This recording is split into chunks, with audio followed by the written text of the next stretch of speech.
Hello दोस्तों, कैसे हैं आप सब। मेरा नाम दीपक है और मैं आप सबका स्वागत करता हूं मेरे चैनल आपका एचआर कंसल्टेंट में। दोस्तों, आज का जो टॉपिक है वो बहुत ही सिंपल सा टॉपिक है, लेकिन एट द सेम टाइम ये बहुत ही ज़्यादा इम्पोर्टेंट है कि लोगों को पता रहे कि किस प्रकार से कंपनी छोड़नी है। मेरे पास जितने भी कमेंट आते हैं उसमें कई लोगों ने बोल रखा है कि हम अब्सकॉन्ड हो गए हैं, हमें ये परेशानियां आ रही हैं कंपनी से। तो वो क्यों आ रही हैं? वो इसलिए आ रही हैं क्योंकि आप लोग सही से कंपनी नहीं छोड़ रहे हैं। तो आज हम लोग इसी के ऊपर बात करेंगे कि कौन से तरीके हैं जिनको यूज करके आप लोगों को कंपनी छोड़ना है। ठीक है, तो चलिए शुरू करते हैं। देखिए, दो प्रकार के तरीके हैं दोस्तों। सबसे पहला है नोटिस पीरियड सर्व करके, जो कि लीगल तरीका है और उसी लीगल तरीके को यूज करके आप लोगों को कंपनी को छोड़ना चाहिए।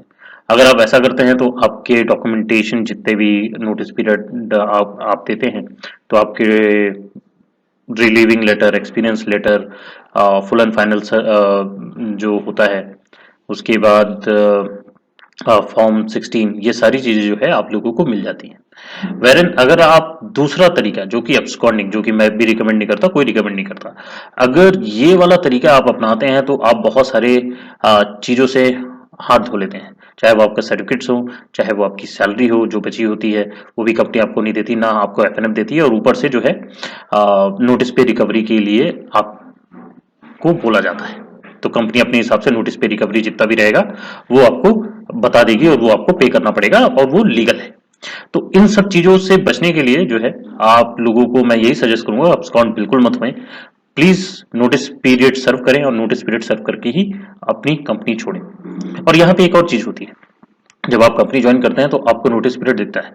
तो जब आपको लगता है कि नोटिस पीरियड जो है बहुत लंबा हो रहा है, तो प्लीज उस कंपनी को ज्वाइन मत कीजिए। आप उसी कंपनी को ज्वाइन कीजिए जहां पे आपको लगता है कि वो नोटिस पीरियड आप सर कर पाएंगे।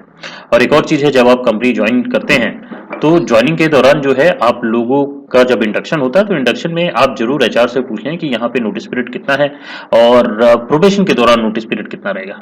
ठीक है, पूछने में कोई हर्ज नहीं है दोस्तों, पूछा जा सकता है। तो प्लीज पूछिए और उसके बेसिस पे अपना नोटिस पीरियड सर्व करके ही कंपनी छोड़िए। और दोबारा से मैं बोल रहा हूँ, अब्सकॉन्ड बिल्कुल मत होइएगा। और अब्सकॉन्डिंग के रिलेटेड मैंने अभी रिसेंटली एक वीडियो डाला है, उसको जाके देख लीजिएगा। तो वहां आपको अब्सकॉन्डिंग अगर होते हैं तो क्या क्या प्रॉब्लम्स हो सकती हैं आपको, वो सारी चीजें मैंने लिस्ट डाउन की है। चलिए अब आगे बढ़ते हैं। यहाँ पे क्यों नोटिस पीरियड आप लोगों को सर्व सर्व करना चाहिए एक कंपनी में अगर आपको छोड़ना है तो?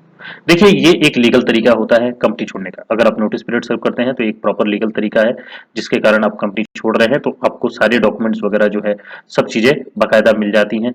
एफएनएफ आपका हो जाता है, फॉर्म 16 मिल जाता है, वेरिफिकेशन हो जाता है, ये सारी चीजें हो जाती है। तो ये एक लीगल तरीका है।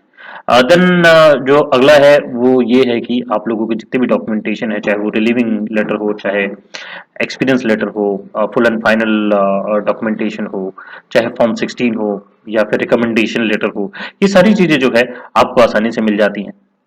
देन अगला है, it helps you to maintain your relationship with your current company. जहां भी आप काम कर रहे हैं, देखिए वहां आपका रिलेशन अच्छा बन ही जाता है, चाहे वो टीम लीडर हो, चाहे वो मैनेजर हो, चाहे आपके जो करंट एचआर है उनके साथ। तो रिलेशनशिप मेंटेन रखना बहुत जरूरी है। देखिए, नेटवर्किंग के ऊपर भी मैंने ऑलरेडी एक वीडियो बनाया है, अगर उसको आप लोगों ने नहीं देखा तो उसको देख लीजिएगा।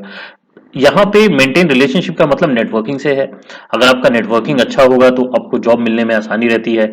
और बड़ी बड़ी कंपनियों में जॉब रिलेशनशिप या फिर नेटवर्किंग के द्वारा ही मिलती है। तो रिलेशनशिप मेंटेन करना बहुत जरूरी होता है अपनी करंट कंपनी के साथ।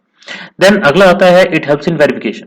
देखिए, अगर आप लोग अब्सकॉन्ड हो जाएंगे तो कंपनी आपका वेरिफिकेशन नहीं करती है। जब आपका वेरिफिकेशन नहीं होगा तो उससे क्या रहेगा कि जो करंट कंपनी जहां पे आप काम करने जा रहे हैं तो वहां पे आपको ट्रस्ट नहीं किया जाएगा। और वेरिफिकेशन नहीं होने के कारण हो सकता है आगे चल के आपको निकाल भी दिया जाए। तो बेटर यही है कि आप नोटिस पीरियड सर्व करके कंपनी छोड़े, ताकि जिस कंपनी में आप जा रहे हैं वहां वेरिफिकेशन में उनको परेशानी ना हो और आपका प्रॉपर वेरिफिकेशन हो पाए। देन लास्ट में आता है, does not get you blacklisted. सबसे बड़ी चीज जो है नोटिस पीरियड सर्व करने में अच्छी चीज ये रहती है कि आप लोगों को ब्लैकलिस्ट नहीं किया जाता। क्योंकि देखिए, देर सवेर हो सकता है आप इसी कंपनी में वापस आके काम करें। तो जब आपको वापस आके इस कंपनी में काम करना है तो आपको ब्लैक लिस्टेड नहीं होना है। अगर आपको ब्लैक लिस्ट कर दिया जाएगा तो आप कभी भी इस कंपनी में इंटरव्यू नहीं दे पाएंगे। तो कोशिश यही करनी है कि आप लोग ब्लैकलिस्ट ना हो। ब्लैकलिस्ट ना होने का तरीका क्या है? प्रॉपर नोटिस पीरियड दे के, नोटिस पीरियड सर्व करके अपनी जॉब छोड़ें और दूसरी कंपनी में ज्वाइन करें।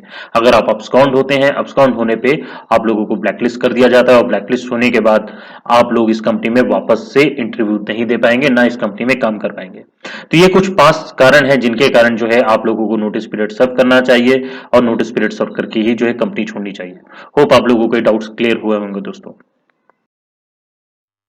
आज के लिए इतना ही था दोस्तों। आशा करता हूँ कि आज का वीडियो आप लोगों को पसंद आया होगा। अगर पसंद आया है तो लाइक जरूर कीजिएगा, अपने ज़्यादा से ज़्यादा दोस्तों के साथ शेयर कीजिएगा और सब्सक्राइब करना मत भूलिएगा। कमेंट में जरूर लिख के बताएं कि आज का वीडियो कैसा लगा और अगर आपके कोई थॉट्स हैं तो वो भी जरूर मेंशन करें।